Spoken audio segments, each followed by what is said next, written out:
My name is Felix Stewart Matthews and I am studying a Cert 2 in Engineering Pathways at TAFE SA. I was having an occasional work, sometimes at bars, sometimes as a traffic controller. I felt like getting out of my comfort zone. I've never done welding before, not even in high school, so yeah, I thought this was an exciting new challenge for me that I could take up, and I've been loving it so far.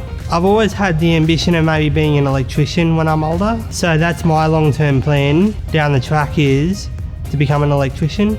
I certainly have felt supported by both of my teachers so far. So if I get stuck on anything, then I know that I've got the teachers straight there who's there for me. So yeah, I certainly have felt supported.